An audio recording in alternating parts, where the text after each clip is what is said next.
तो पिछले कई लेक्चर से हम लोग लगातार कुछ ना कुछ थ्योरम्स पढ़ रहे थे।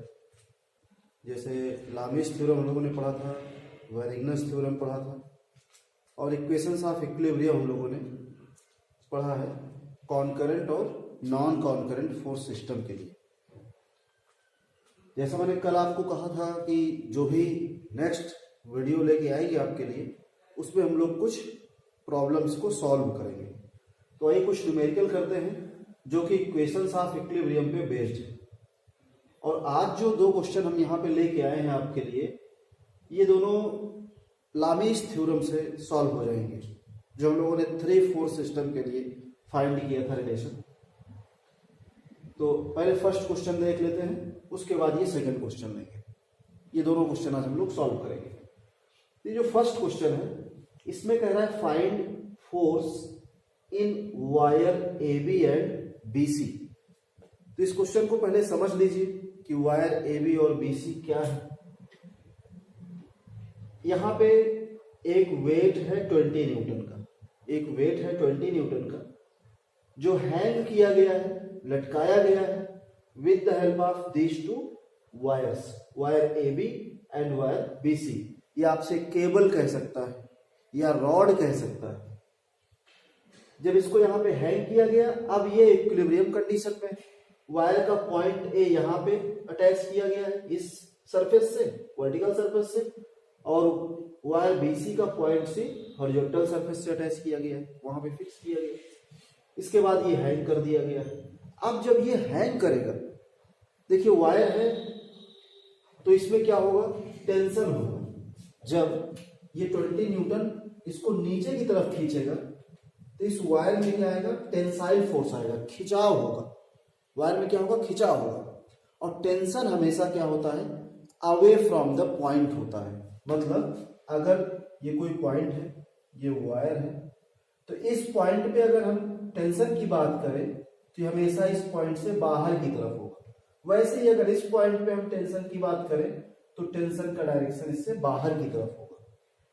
टेंशन और कंप्रेशन दोनों यहां पे मैं आपको समझा दूं।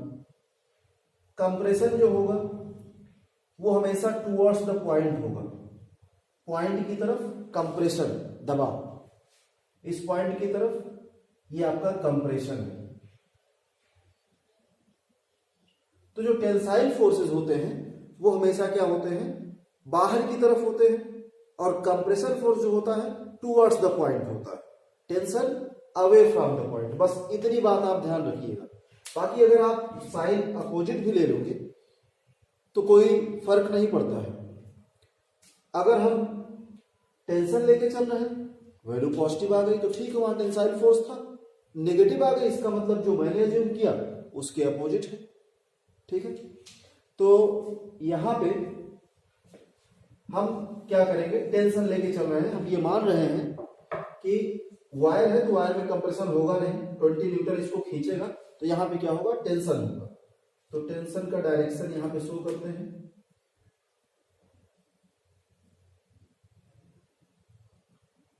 ये इस तरीके से इस वायर में भी टेंशन होगा। हम वायर ए बी को मान लेते हैं, यहां पे टेंशन क्या है, T1, और यहां पे T2। अब क्या करेंगे, इस पॉइंट बी पे कितने फोर्सेस लग रहे हैं इसका एक फ्री बॉडी डायग्राम बना लेते हैं। यानी इस वायर को यहां से अलग कर देंगे और इस वायर को यहां से अलग कर देंगे। तो इसके बगल में बनाता हूं, देखिए किस तरह से बनेगा ये। पॉइंट बी पे एक फोर्स आ रहा है 20 न्यूटन डाउनवर्ड। आपको पता भी है weight always acts in downward direction. एक फोर्स T2 है, मैं यहां पे एक हॉरिजॉन्टल और एक वर्टिकल लाइन ड्रॉ कर लेता हूं, जिससे हमें पता चले कौन सा फोर्स किस कोऑर्डिनेट में कहां पे लग रहा है। अब देखिए पॉइंट बी पे एक फोर्स लग रहा है 20 न्यूटन, कितना, सॉरी T2, और एक दूसरा फोर्स क्या है, T1 है। ये दोनों टेंसाइल है, T1। इस तरह से हम लोगों ने क्या किया, जितने भी फोर्सेस पॉइंट बी पे एक्ट कर रहे थे उनको यहां पे शो कर लिया। अब देखिए यहां पे कुल कितने फोर्सेस हैं, 3, और आपको पता है कि अगर 3-4 सिस्टम इक्विलिब्रियम कंडीशन में है तो वहां पे हम लामीज थ्योरम अप्लाई कर सकते हैं। अब यहां पे हमारे पास दो अननोन है, T1 एंड T2। T1 क्या है? Force in wire AB and T2 is force in wire BC। यानी वायर AB और BC में अगर फोर्स हमें फाइंड करना है तो हमें T1 और T2 फाइंड कर लेना है। लेकिन आप जानते हो लामीज थ्योरम अप्लाई करना है, तो लामीज थ्योरम अप्लाई करने के लिए हमें फोर्सेस के बीच का एंगल पता होना चाहिए। तो आइए इसका पहले एंगल फाइंड करते हैं। एंगल फाइंड करने के लिए यहां से समझते हैं। यहां देखिए ये एंगल कितना है? 60 डिग्री। अगर हम यहां पे पॉइंट बी पे एक हॉरिजॉन्टल लाइन ड्रॉ करेंगे तो ये 60 डिग्री है, तो इसका अल्टरनेट कितना हो जाएगा? 60 डिग्री। ठीक है, बहुत आसान है अल्टरनेट एंगल। इस तरीके से यहां पे देखिए ये 45 डिग्री है। अगर हम यहां एक वर्टिकल ड्रॉ करेंगे, ये 45 इस वर्टिकल के पैरेलल ये है, तो ये एंगल कितना हो जाएगा? 45 डिग्री हो गया। ठीक है, इतना हमें पता चल गया। तो इसको हम यहां पे लिखते हैं। ये एंगल हमें पता है 60 डिग्री और ये एंगल वर्टिकल से पता है कितना? 45 डिग्री। ठीक है, आप ये भी जानते हो एक हॉरिजॉन्टल और एक वर्टिकल लाइन, ये कितना एंगल बनाएंगे? 90 डिग्री। ये कितना होगा? 90 डिग्री। अगर ये 60 है, ये वर्टिकल और ये हॉरिजॉन्टल कितना बनाएंगे? 90। ये 60, तो ये कितना बचेगा? 30। इसी तरीके से ये 45 डिग्री है, हॉरिजॉन्टल वर्टिकल 90 बनाते हैं, तो ये कितना हो गया? 45। तो ये जो एंगल आ गया, इसकी हेल्प से हम क्या करेंगे? फोर्सेस के बीच का टोटल एंगल फाइंड कर लेंगे। तो टोटल एंगल अगर आप देखिए तो यहां पे ये जो एंगल बन रहा है आपका, angle between T1 and 20 newton, 90 plus 60 equal to 150। इसी तरीके से यहां पे देखिए 45 प्लस 30, तो ये टोटल एंगल कितना हो गया? 45 प्लस 30, ये इक्वल टू हो गया 75, और 90 प्लस 45 ये टोटल एंगल आपका हो जाएगा, एंगल बिटवीन T1 एंड 20, ये इक्वल टू हो जाएगा 135। यानी एंगल बिटवीन फोर्सेस हमें पता चल गया यहां से। अब इसमें क्या करेंगे? लामीज थ्योरम अप्लाई कर देते हैं। चलिए तो इस पे लामीज थ्योरम अप्लाई करते हैं। लामीज थ्योरम जब अप्लाई करेंगे तो सबसे पहले हम फोर्स कंसीडर कर रहे हैं T1। तो force T1 upon sine of angle between other two forces. Lami's theorem अगर आपको याद हो, each force is directly proportional to sine of angle between other two forces. तो जब हम फोर्स T1 कंसीडर कर रहे हैं तो T1 को बंद कर दीजिए। अब क्या बचा आपके पास? T2 and 20 newton. तो T2 और 20 न्यूटन के बीच का एंगल देखेंगे, यानी जिस फोर्स को कंसीडर कर रहे हैं उसको छोड़ दीजिए, जो बाकी दो फोर्सेस हैं उनके बीच का साइन का एंगल देखना है। Sine of angle between other two forces, इस बात का ध्यान रखिए। तो फोर्स T1 कंसीडर करेंगे तो एंगल देखेंगे T2 और 20 न्यूटन के बीच का, ये कितना है? 150। तो T1 upon sine 150 is equal to, next force T2 consider करते हैं, T2 अपॉन साइन। अब बताइए T2 जब कंसीडर करेंगे तो एंगल कौन सा होगा? अब एंगल देखेंगे sine of angle between other two forces. Other two forces is T1 and 20 newton. तो T1 एंड 20 न्यूटन के बीच का एंगल कितना है? 135। 90 प्लस 45 इज इक्वल टू 135। तो T2 अपॉन साइन 135, अब ये इक्वल टू हो जाएगा 20 upon sine, sine of angle between other two forces.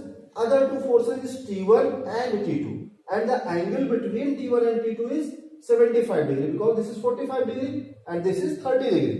तो 45 plus 30 that is 75 degree. तो 20 upon sin 75 degree. अब यहां से बहुत आसानी से इस प्रॉब्लम को सॉल्व कर सकते हैं। एक बार हम इस T1 को इससे कंपेयर कर लेंगे, क्योंकि यहाँ पे ये दोनों नोन है हमारा, यहाँ T1 अननोन। तो एक बार हम इस T1 को इससे कंपेयर कर लेंगे और एक बार T2 को इससे कंपेयर कर लेंगे और हम आसानी से T1 और T2 को फाइंड कर लेंगे। तो देखिए T1 को जब हम कंपेयर करेंगे तो T1 upon sine 150 is equal to 20 upon sine 75। T1 upon sine 150 is equal to 20/sin75। तो T1 इज इक्वल टू कितना हो जाएगा, इसका डिनोमिनेटर इसमें जाके मल्टीप्लाई हो जाएगा। तो ध्यान दीजिएगा, पहले हम इसको कंपेयर कर रहे हैं इसके साथ। तो जब इसको कंपेयर करेंगे तो यहां से हमारा T1 इक्वल टू आ जाएगा 20/sin75 इंटू sin 150। अब इसको सिंप्लीफाई कर लीजिए तो यहां से हमें T1 मिल जाएगा। तो हम लिख सकते हैं और T1 इक्वल टू, इसको आप लोग कैलसी से सॉल्व करिएगा, कैलसी सॉल्व करेंगे तो 20/sin75 इंटू sin 150। इसको जब सॉल्व करेंगे तो इसकी वैल्यू अप्रॉक्स 10.35 के आसपास आएगी। आप इसको चेक कर लीजिएगा, मैग्नीट्यूड आप इसका चेक कर लीजिएगा। यानी फोर्स इन मेंबर AB या फोर्स इन वायर AB कितना आएगा, 10.35 न्यूटन। और उसका नेचर कैसा होगा, टेंसाइल होगा, मैग्नीट्यूड पॉजिटिव आया है। अब हम बात करते हैं T2 की। अब T2 फाइंड करना है, तो T2 को फाइंड करने के लिए अब क्या करेंगे, अब हम इसको कंपेयर नहीं करेंगे, अब हम इसको कंपेयर करेंगे इसके साथ। तो T2 इक्वल टू दिस, तो यहां से इसका डिनोमिनेटर इसमें जाके मल्टीप्लाई हो जाएगा। तो T2 फाइंड कर लेते हैं यहीं पे, और T2 is equal to 20/sin75 into sin 135। इसको कैलकुलेट करेंगे T2 को, तो इसकी वैल्यू आनी चाहिए अप्रोक्सीमेटली 14.64 के आसपास आएगा, 14.64 के आसपास। आप लोग इसको भी चेक करिएगा, 14.64 न्यूटन ये आ जाएगा आपका T2। तो ये जो T2 आया ये आ गया आपका फोर्स इन वायर BC। हमसे दो चीजें पूछा गया था, find force in wire AB and BC, find force in wire AB and BC। एक बार मैं आपको फिर से इसको ब्रीफ कर देता हूं। हमने क्या किया, सबसे पहला काम, जिस वायर में हमें फोर्स फाइंड करना था इसमें हमने मान लिया टेंसाइल फोर्स आ रहा है, इसको T1 लिखा और इसको T2 लिख दिया। फिर क्या किया, तो इसको अलग कर लिया, जैसे हम लोग फ्री बॉडी डायग्राम बनाते हैं, जितने भी कॉन्टैक्ट है उससे अलग कर लो। तो यहाँ पे हमने क्या किया, इसको अलग किया, पॉइंट बी को सेपरेट किया और पॉइंट बी पे लगने वाले सभी फोर्सेस को शो किया। तो यहाँ से टेंसाइल फोर्स T2 आया, यहाँ से T1 आ गया और वेट 20 न्यूटन डाउनवर्ड एक्ट किया। ये वेट जो 20 न्यूटन था ये डाउनवर्ड एक्ट कर रहा था वायर पे। अब एंगल फाइंड किया 60 डिग्री, इसका अल्टरनेट ये 60 हो गया। तो पता चल गया कि अगर ये 60 है तो 30 होगा। इस तरीके से 45 यहाँ पे पता था, इसका अल्टरनेट ये 45 हुआ। ये सब ज्योमेट्री है, ज्योमेट्री से फाइंड किया गया। तो ये 45 पता चल गया, तो ये भी 45 आएगा, क्योंकि एक हॉरिजॉन्टल और एक वर्टिकल लाइन के बीच जो एंगल बनता है ये कितना होता है, 90 डिग्री होता है। तो अगर एक 60 है दूसरा 30 होगा, अगर एक 45 है दूसरा भी 45 हो जाएगा। और ये हॉरिजॉन्टल वर्टिकल थे तो 90-90। हमें चाहिए फोर्सेस के बीच का टोटल एंगल। तो टोटल एंगल के लिए हमने क्या किया, इनके और इनके बीच का जो एंगल था उसका सम किया, तो 90 + 60 150 आ गया। इस तरीके से इनके और इनके बीच का जो एंगल था उसका सम किया, 45 + 30 75 आ गया। यहाँ पे इन फोर्सेस के बीच का एंगल का सम किया तो 90 + 45 कितना आ गया, 135। तो जितने भी एंगल्स थे उसको फाइंड कर लिया। एंगल फाइंड करने के बाद हमने देखा कि यहाँ पे 3 फोर्सेस है। तो जब 3 फोर्सेस है और बॉडी इक्विलिब्रियम कंडीशन में है तो इजीली लामीज थ्योरम अप्लाई कर सकते हैं, इसलिए इसमें क्या किया, लामीज थ्योरम अप्लाई कर दिया। अदरवाइज सेम क्वेश्चन को हम लोग रिजॉल्व करके sigma fx = 0 and sigma fy = 0, जो कंडीशंस ऑफ इक्विलिब्रियम आपने पढ़ा है for coplanar concurrent force system, उसको भी अप्लाई करके T1 और T2 हम यहाँ फाइंड कर सकते हैं। आप चाहो तो उससे भी ट्राई करिए। इस क्वेश्चन को आप चाहो तो नोट कर लो, इसके बाद हम सेकेंड क्वेश्चन लेंगे। तो आप लोग इसको नोट कर लीजिए। अब मैं इस क्वेश्चन को रफ कर रहा हूं, आई होप कि आपके समझ में आया होगा। एक क्वेश्चन और लेते हैं, क्वेश्चन नंबर 2।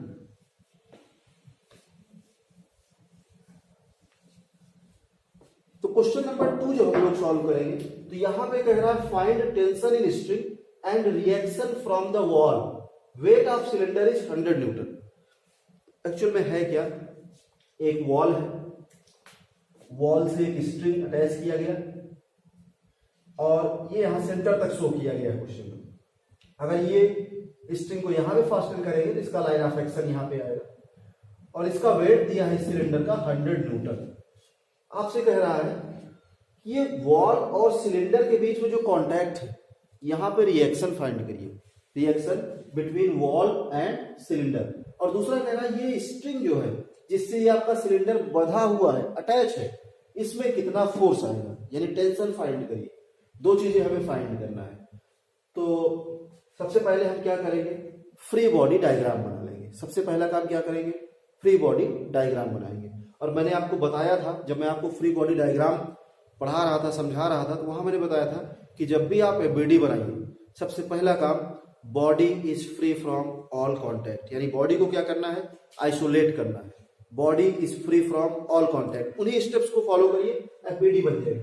तो भाई बॉडी क्या है, सिलेंडर, इसको अलग करता हूं, सिलेंडर को अलग करता हूं। तो body is free from all contact. फिर मैंने कहा था कि show the reaction at contact, ठीक, रिएक्शन शो करना है कॉन्टैक्ट पे। और बताया था कि अप्लाई सेल्फ वेट, यानी weight of body in downward direction. तो आप सबसे पहला काम क्या किया करिए, वेट को डाउनवर्ड डायरेक्शन में दिखा दिया करिए, क्योंकि इसमें कहीं कोई दिक्कत नहीं होती, कुछ सोचना नहीं पड़ता है। Weight always acts in downward direction. तो इसका वेट आ जाएगा, बॉडी का वेट 100 न्यूटन डाउनवर्ड डायरेक्शन में।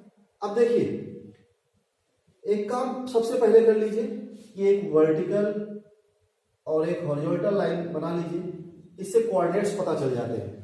ठीक है, यहां भी बना देता हूं आपके समझने के लिए। इससे हमें ज्योमेट्री अप्लाई करने में बहुत आसानी होती है जब हम कोऑर्डिनेट्स बना लेते हैं। अब देखिए एक कांटेक्ट यहां पे है, यानी एक रिएक्शन यहां पे आएगा। यहां पे जो रिएक्शन आ रहा है इसको यहां अप्लाई कर दिया, ये हो गया आर, एक ही कांटेक्ट है इसलिए एक रिएक्शन। और जो स्ट्रिंग है, जैसा भी प्रीवियस क्वेश्चन ने बताया, इस स्ट्रिंग में क्या होगा, टेंशन होगा। मान लेते हैं टेंशन कितना है, टी। क्वेश्चन में मेंशन किया फाइंड टेंशन इन स्ट्रिंग, पहले से आपको बता दिया कि इस स्ट्रिंग में टेंशन, तो इसको हम ब्रेक कर देंगे यहां से एफबीडी में, तो ये टेंशन टी आ गया। अच्छा, अब एक चीज यहां पे जरा देखिए ध्यान से, तो टेंशन टी आपका बाहर की तरफ लग रहा है, 100 न्यूटन सेंटर से बाहर की तरफ लग रहा है, लेकिन रिएक्शन आर अंदर की तरफ लग रहा है। तो इस तरह से जब फोर्सेस अलग अलग डायरेक्शन में वर्क करेंगे, कुछ अंदर की तरफ कुछ बाहर की तरफ लगेंगे, तो आपको कहीं ना कहीं साइन कन्वेंशन देखना पड़ेगा फिर कि कहां प्लस होगा कहां माइनस होगा। तो इससे बेटर यह है कि सभी फोर्सेस को एक ही डायरेक्शन में अप्लाई करते हैं। आप जानते हो principle of transmissibility of force, जहां आपने पढ़ा था कि हम फोर्स को सेम लाइन ऑफ एक्शन पे आगे पीछे बढ़ा सकते हैं, फोर्स को सेम लाइन ऑफ एक्शन पे आगे पीछे कर सकते हैं। इससे बॉडी की कंडीशन में कोई चेंज नहीं होता है। The condition of a body will remains unchanged if a force acting at a point on a body is shifted to any other point in the same line of action without changing its direction. तो जो are यहां पे लग रहा था उसको मैंने क्या किया, आगे की तरफ बढ़ा दिया। जो आर यहां पे लग रहा था उसको आगे की तरफ बढ़ा दिया। इससे बॉडी की कंडीशन में कोई चेंज नहीं होता। अब देखिए तो तीनों फोर्स आपको बाहर की तरफ दिखेंगे। यहां पे आपका आर भी बाहर की तरफ, टी भी बाहर की तरफ, 100 न्यूटन की बाहर की तरफ, तो अब कोई दिक्कत नहीं है, सभी फोर्सेस एक जैसे। अब जरा ज्योमेट्री अप्लाई करते हैं, ध्यान से देखिए। ये जो अंदर का एंगल दिया है, ये इतना, ये कितना है 15 डिग्री। ये 15 डिग्री वॉल और स्ट्रिंग के बीच का एंगल है। तो अगर ये 15 डिग्री है तो ये एंगल कितना हो जाएगा, ये भी 15 हो जाएगा। क्यों, ये वर्टिकल ये वर्टिकल, दोनों पैरेलल, एक इंक्लाइन लाइन कट कर रही है, दो पैरेलल लाइंस को एक इंक्लाइन लाइन कट कर रही है। तो जितना एंगल ये होगा, अगर ये थीटा तो ये भी कितना होगा थीटा, ये कितना होगा, ये होगा 90 माइनस थीटा। ऐसा क्यों, क्योंकि एक वर्टिकल एक हॉरिजॉन्टल 90 बनाते हैं। या यहां से देख लो, ये 90 थीटा तो ये 90 माइनस थीटा। इससे ये पता चला कि हमारा ये जो एंगल होगा ये कितना होगा, ये वाला एंगल हमारा होगा 15 डिग्री, और ये एंगल कितना होगा ये हो जाएगा 90 माइनस 15, आई थिंक 75 होगा। और ये एंगल आपको पता है, एक वर्टिकल एक हॉरिजॉन्टल 90, ये भी होगा 90, ये भी होगा 90। तो जितने भी एंगल थे सभी एंगल हमें पता चल गए यहाँ। अब हमें देख लेना है कि फोर्सेस के बीच का एंगल कितना है। ये तो हॉरिजॉन्टल से कितना है, वर्टिकल से कितना है, ये पता चला। अब क्या करना है, हमें ये देखना है कि फोर्सेस के बीच का एंगल कितना है, क्योंकि जब हम लामीस थ्योरम अप्लाई करेंगे, यहाँ भी 3 फोर्सेस हैं, और जब 3 फोर्सेस है तो आसानी से लामीस थ्योरम अप्लाई कर सकते हैं। तो जब भी लामीस थ्योरम अप्लाई करेंगे हमें 2 फोर्सेस के बीच का एंगल चाहिए। ये 90 न्यूटन आर और 100 के बीच का एंगल है, कोई दिक्कत नहीं है, पता है गया। लेकिन ये 90 आर और इस वर्टिकल लाइन के बीच का एंगल, हमें चाहिए angle between R and T. तो आर और टी के बीच का अगर हम एंगल देखें, यानी ये वाला एंगल, ये एंगल कितना होगा, तो ये जो एंगल होगा 90 प्लस 15, ये हो जाएगा 105 डिग्री। इस तरीके से टी और 100 के बीच का एंगल ये कितना होगा, 90 प्लस 75, ये इक्वल टू हो जाएगा 165 डिग्री, 165 डिग्री। तो अब हम इसमें क्या करें, लामीस थ्योरम अप्लाई कर देते हैं। ये तो आपको समझाने के लिए बताया था कैसे क्या होगा। इसको मैं रफ कर दे रहा हूं, इसको रफ करें। अब देखिए लामीस थ्योरम जो अप्लाई करेंगे यहाँ पे, तो फोर्स टी है, तो हम लिख सकते हैं टी अपॉन साइन। अब टी जब हम फोर्स कंसीडर कर रहे हैं तो एंगल लेंगे आर और 100 न्यूटन के बीच का, तो ये है 90 degree. T upon sine 90 is equal to R upon, R consider करेंगे तो एंगल लेंगे टी और 100 न्यूटन के बीच का, ये कितना है 165, आर अपॉन साइन 165। इसको मैं थोड़ा ऊपर कर रहा हूं,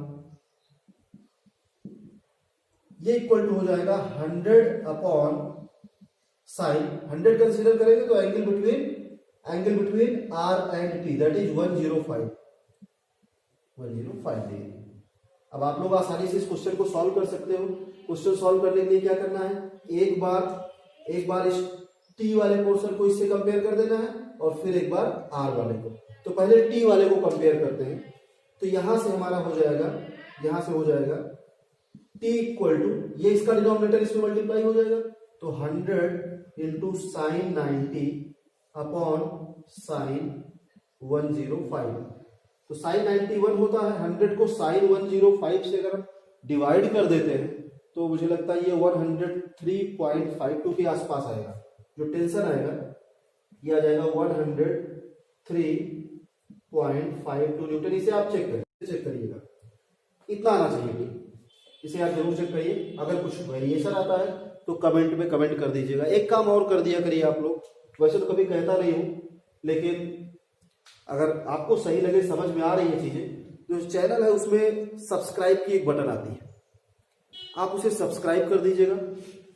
और अगर ये अच्छा लगता है आपको तो लाइक भी कर दीजिएगा, ठीक है, अगर आपको सही लगता है तो। क्योंकि जब आप चैनल को सब्सक्राइब करोगे इसका नोटिफिकेशन आपको मिलता रहेगा, जब भी नया वीडियो आएगा आपके पास एक नोटिफिकेशन आ जाएगा, ठीक। तो यहां से टेंशन आ गया। अभी एक बचा है रिएक्शन, क्योंकि हमसे 2 चीजें फाइंड करने के लिए कहा था। हमसे कहा था कि find tension in string and reaction from the wall. तो रिएक्शन आर फाइंड करना है। आर के लिए क्या करेंगे, अब इसको कंपेयर करेंगे। तो मैं यहां लिखता हूं आर इक्वल टू हो जाएगा, इसका डिनोमिनेटर इसमें मल्टीप्लाई होगा, तो 100, इसका डिनोमिनेटर कितना है साइन 165 अपॉन, इसके पास पहले से ही साइन 105 है, तो यहां से R इक्वल टू आ जाएगा आई थिंक 26 आप चेक कर लीजिएगा इसको, 26.79 या फिर 26.8 न्यूटन के आसपास आएगा। तो हमें T पता चल गया, T आया है 103.52 न्यूटन और R आ गया 26.8 न्यूटन। ये 2 चीजें हमें फाइंड करना था। तो मुझे लगता है कि लामीस थ्योरम का एप्लीकेशन आपके समझ में आया होगा कि हमें लामीस थ्योरम कैसे अप्लाई करना है। ध्यान रखिएगा, लामीस थ्योरम आप वहीं पे अप्लाई कर सकते हो जहां पे मिनिमम और मैक्सिमम 3 फोर्सेस हो, मतलब 3 से कम और ज्यादा नहीं होना चाहिए। अगर किसी बॉडी पे 3 फोर्सेस एक्ट कर रहे हैं और वो बॉडी इक्विलिब्रियम कंडीशन में है तो डेफिनेटली कॉन्करेंट फोर्स सिस्टम वहां पे होगा और हम लामीज थ्योरम अप्लाई कर पाएंगे। लामीज थ्योरम अप्लाई करने के लिए आपको एंगल्स पता होने चाहिए, या फिर कोई दो फोर्स पता है, दो एंगल पता है, तब भी हम अप्लाई कर पाएंगे। दो अननोन अगर फोर्सेज है तो सभी एंगल नोन होने चाहिए। तो इस तरह से जो भी अननोन्स है हमारे, टेंशन हो गया, रिएक्शन हो गया, जो भी फोर्सेज हमसे पूछा जाएगा हम लामीज थ्योरम अप्लाई कर सकते हैं। कुछ क्वेश्चंस ऐसे होंगे जहां पे हम लामीज थ्योरम भी अप्लाई करेंगे, उसके साथ साथ इक्वेशंस ऑफ इक्विलिब्रियम भी अप्लाई करेंगे, that is sigma F X equal to 0 and sigma F Y equal to 0। इस तरह का क्वेश्चन जो होगा इसको मैं नेक्स्ट वीडियो में आपके लिए लेके आऊंगा। Thank you for watching.